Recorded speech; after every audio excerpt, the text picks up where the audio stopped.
Good evening, listeners. This is Mulberry Bush and Psychic Medium Tree. Medium Tree, hello. Yep, psychicmediumtree.com. Cool. I guess we're on another episode of Mulberry Trimmings, and tonight's topic is going to be the Earth.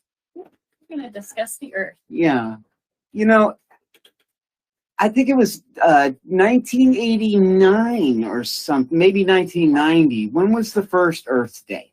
It was some time back then, because I remember it was a big thing. We had it as a holiday, and Earth Day. I'm not sure, but I have attended several of them. Several Earth Day events and stuff. Mm-hmm. Yeah, it might have been before the beginning of the 90s, but I could remember an Earth Day event that I went to definitely in 1990 over in Europe, actually. So Yeah, and the new Earth Day is more about conservation and environmentalism and green space and, taking care of our community and our planet. yeah. And I didn't Google a lot of factoids on the Earth, since I figured pretty much everybody was familiar with it. Yes. It's Never heard of it? Yeah. Look down. Look down. Grab some dirt. Yeah.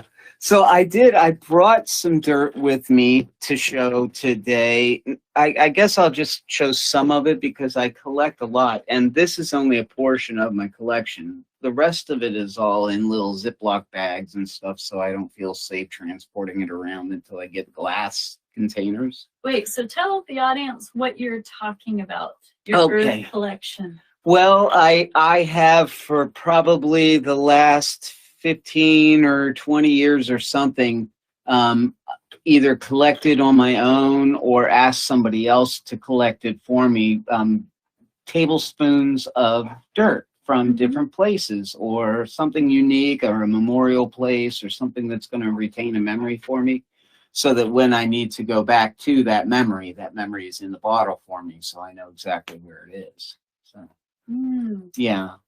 Interesting and fun. It is fun. Yeah. Because I've noticed that all your samples, each one is different. It's true. Completely different dirt. It's very true. Yeah. Yep. And some of the samples were much moldier when I first got them. Like my main sample, the one that's for Rock Haven, Maine. Mm-hmm. That had mold and like a little bit of moss in it and stuff like that, because where I scooped it, it was a cold day and the ground was so hard. It was hard for me to really, I had to shovel in with a rock just to get a little bit of dirt. Right. And so a little bit of moss and stuff like that came up too. So when I scooped up my sample, but now all the moss is gone. It's just the dirt. It's just interesting, the makeup of everything. Yeah, it is. Yeah. And you're familiar with, different soils, and since you've moved around so much. That is true. Different soil and different gardens. And it's fascinating that right here in Jacksonville at the zoo, that they have all different types of plants and they're labeled. I think that's beautiful, and they've done a great job. Tell us about your experience at the zoo today. Well, I'm actually going to include some of the video clips of my trip to the zoo on the overlay for tonight's show, because it was cool. I went through the old Florida section, which, if you live in Florida, you're like, oh, look, they just basically didn't do anything at this part of the zoo. Yeah. It looks like they just added a fence to everything else that it's attached to. Right. Lots of trees and water and alligators and snakes. But I got a okay shot of the bear today.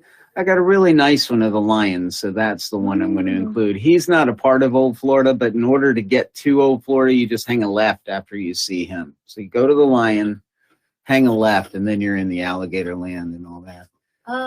And there were a lot of groups today, so I didn't take pictures of the manatee, but a lot of the wildlife preservation material is over there by the manatee, and I'll include a screenshot of that on the video version of this show.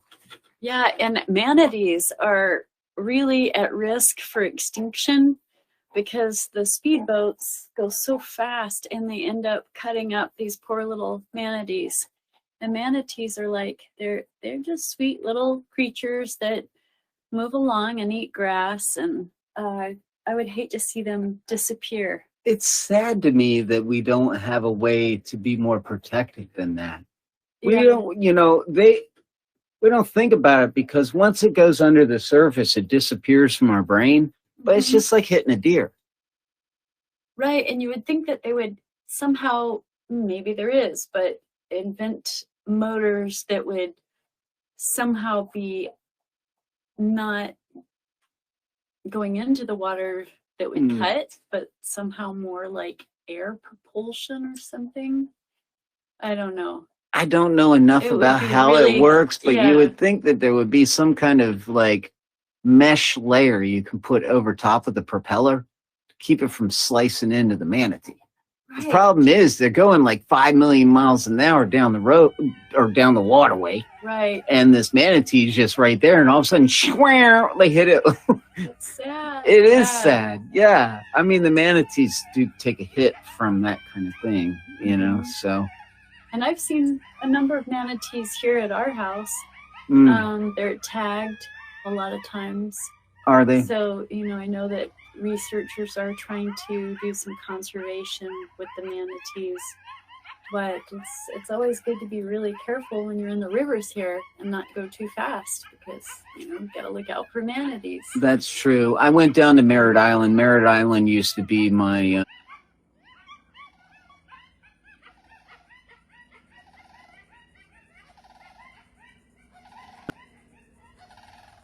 and decompress. And I hope this radio station gets out to the world, and I hope nobody rushes down there too fast. But I know a lot of people don't know about it because every time I've been out there, maybe a handful of people show up. It's so It's pretty. active, but it's so to yourself. It's nice and peaceful. The manatee do show up over there, so that's cool.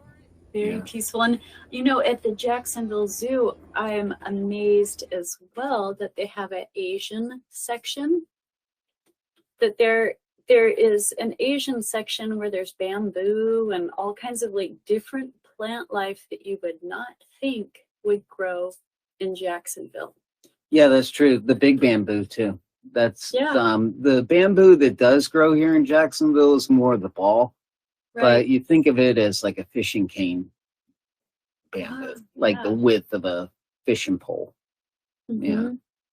And that area that I walked through, the old Florida section of the zoo, did have bamboo in there. Really? Yeah, the other thing I've been looking for that they have signs for it, but it must not be sprouting yet, is called a pitcher plant. And I've looked all over that zoo for it. I can't find it.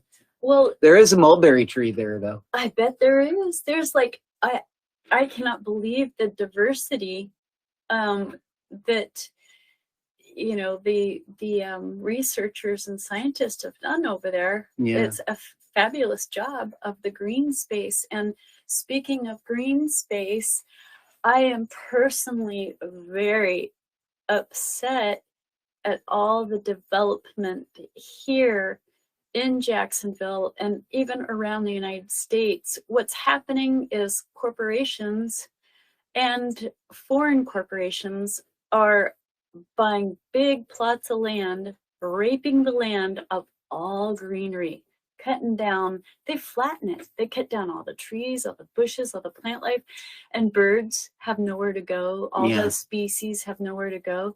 Then they put these houses right next door to each other. And I'm thinking, why can't the counties and the cities have, rules, guidelines, like where you at least have to be on a half acre, at least so little kids can play. So there's plants, so there's trees, because our earth is just warming up so much. Yeah. Yeah. There was a volcanic eruption that happened today that's going to raise the temperature of the earth. Oh, really? Yeah, and yesterday we rotated a second and a half faster than ever before. Oh, wow. Okay. Yeah. In other words, our 24-hour day, which we've been pretty much telling clocks and time for since like the first dude came out of a cave, was a second and a half off. Oh my gosh. Wow. That's scary. It's scary that we're doing this. Yeah, and you see that, you know, years ago I lived in Utah, and that, you know, in the 80s, hey, it didn't get up to 90 ever. Yeah, right. It was a nice, comfortable 75 degrees, you know, at tops 80. Right.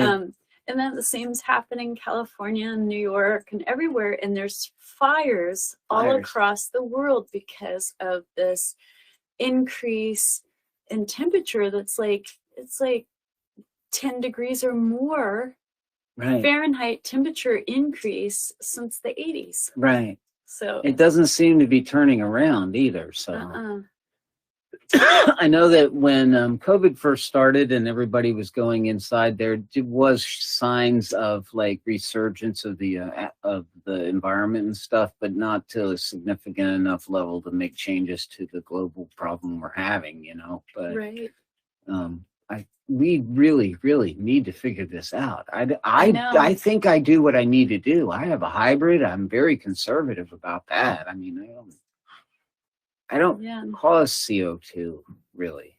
Well, no, and it's if everybody, well, first of all, if it would start with you know, our government, if they required homes that are built to be built on at least a half acre or more and leave trees and or at least have replanting guidelines where they have to replant so many trees and bushes and greenery, required green space. Plus it makes it beautiful and it makes it more desirable to live. Right now, housing is up, but within a few months, all the prices are gonna drop and these houses are gonna sit empty for years. And no one's gonna want that. Well, let's hope so if we're here.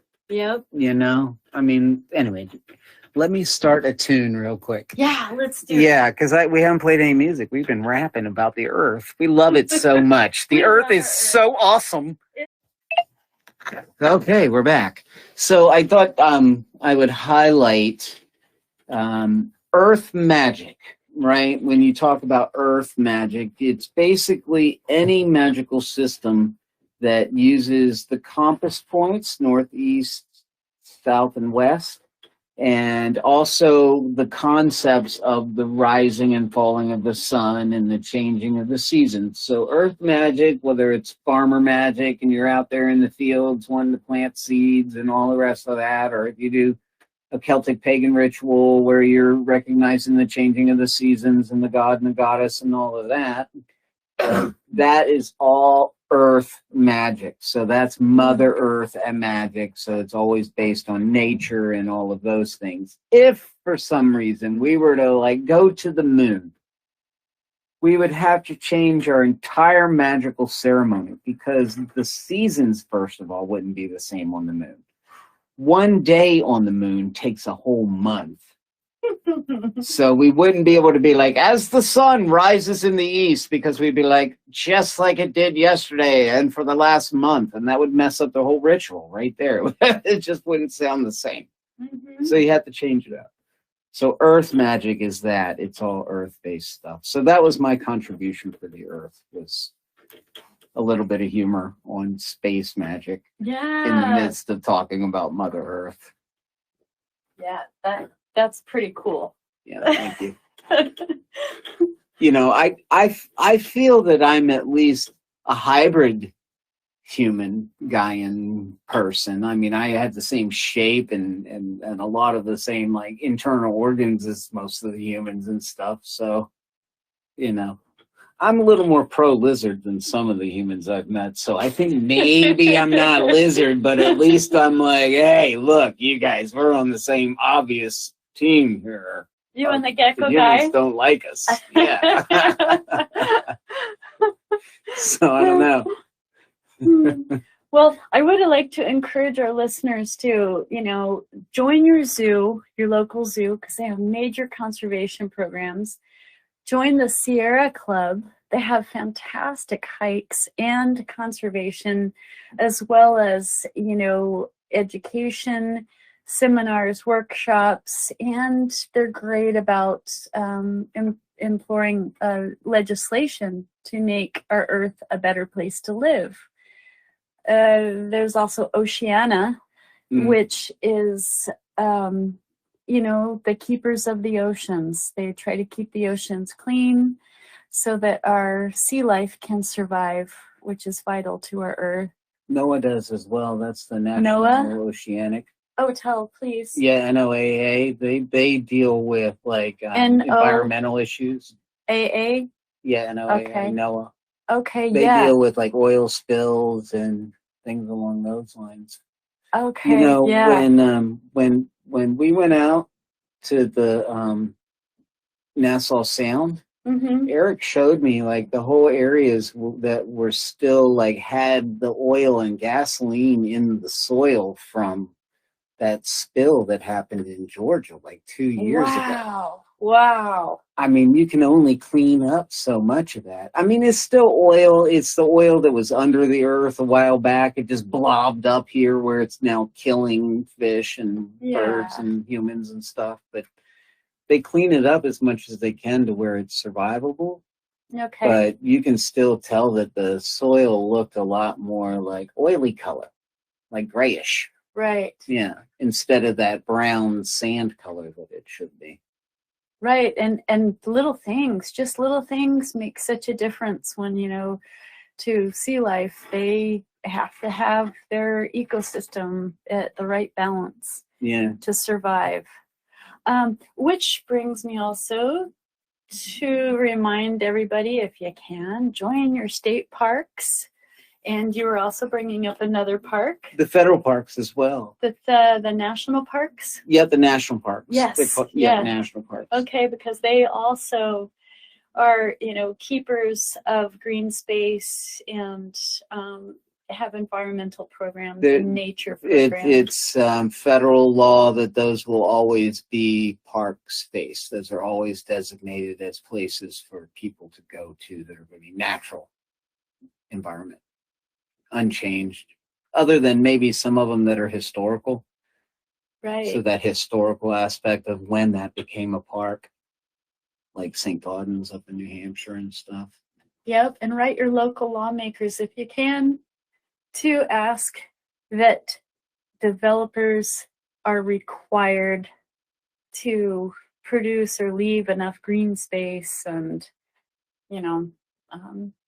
we all have to pitch in and do a little to help, and we'll have a beautiful Earth.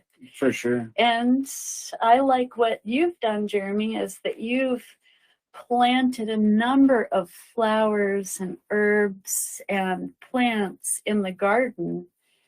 And Eric has planted a number of fruit trees. That's true. So here, what would we have? Just here in this yard, we've got. I'm sure there'll be key limes. Yeah, key limes. By the end of the summer. Oranges. Yeah. Grapefruits, figs. That's true. There's probably some kumquats. Basil, and then there's I should remember the name of that one herb there, the one that's the blood thinner. Okay. It does have a regular over-the-counter name. Which we will do a whole nother podcast we should. On herbs. On herbs. Yeah, the herbs for sure. I have my book already ready to go. Yeah.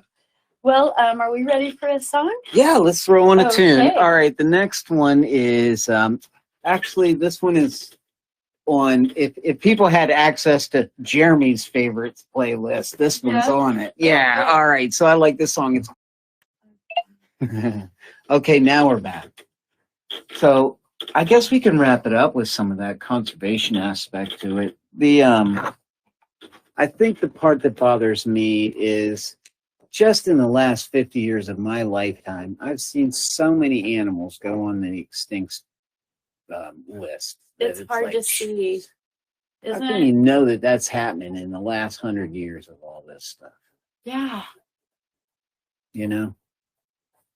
And, you know, when we were kids, they did have a public message of give a hoot, don't pollute. Yeah, I remember that one. Right. And people don't watch TV really now. No. So I'm hoping that, you know, that there's going to be more governmental ads that share in that, because it's important for us to keep our trails and our yards and our cities and towns clean without, you know, trash everywhere. But what is it that we're not seeing that's allowing this in a grand scale to be what's happening? How is it that we're at a point where we're like thousands and thousands of cars a day going everywhere and consuming and this, that? How did we get here that we weren't like, oh, this really is not good. We're really going to destroy the planet. They had the technology of electric cars back in the 70s, but the oil companies have suppressed. Yeah. And now some people are using electric and it's still not there. I mean, come on. We're supposed to be like the Jetsons by now, right? Right. But it's just unfortunate that oil companies' greed and money have surpassed appropriate governmental change. And I have to say that I've been to China, and I know that China has some problems just like we do in the US, but I was impressed with China has a lot of signs out in the countryside on their trails and their parks. They have a big conservation movement going throughout China, and there are signs that say things like "Don't litter," you know, clean up after yourself. Don't litter, or we'll cut your head off. No, I didn't say that out loud. I'm just kidding, China. Yeah. Robots engage. He has bad mouth the Chinese. And I'd like to brag about Amsterdam, how everybody was using bikes. Yeah, what European culture is that way? Oh man, when I was in Germany, and we're talking, you know, a while back though, but I don't think the culture would have changed that dramatically. But people use bikes everywhere. I mountain biked all the way from Schweinfurt over to Regensburg, which was a little town out in Bavaria. It took a half an hour by bike. It was nice. I got to see the countryside and everything. It was like that was normal. Like cars moved out of the way for me. Not the other way around. It was awesome. And they have separate bike lanes in many places in Europe, and even in China, they have separate bike lanes for certain places. And I'm just like looking at our rules here in most of the United States. We have where you are supposed to ride with the traffic. Excuse me, like how can we ride with a semi truck? Yeah, I don't think so. You know, it's not safe to bike in the United States unless you're on a trail, you know? That's true. And there's just not enough, there's just not ample bike lanes. So we're really far behind on what we need to be doing. Yeah, you're right about that. Yeah. The European, and that's true. Where I was in Schweinfurt to get to Regensburg, other than one little zip down the Bahnhof, or no, not the Bahnhof, the Autobahn. Down the Autobahn. And even that, I was behind a wall where the cars were, and I was behind that wall in like gravel and dirt and stuff. Like I had to, like, there was no path there. But once I got off that and went down to that next exit, everything else was sidewalks or some bridge or some other way to not have to be encumbered by the fact I was on a bike. So we don't have that in America. No, and we have several miles of mud. Or just roads that you're expected to ride with the semis. So and Costa Rica, I went down to Costa Rica. I was impressed that they have a lot of new conservation groups starting up. And they're very into nature and saving their own, you know, green space, and that's really uplifting. It is. Uh-huh. Yeah, I agree. That is. Yeah, that's good. So you want me to go ahead and play the last tune? Yeah.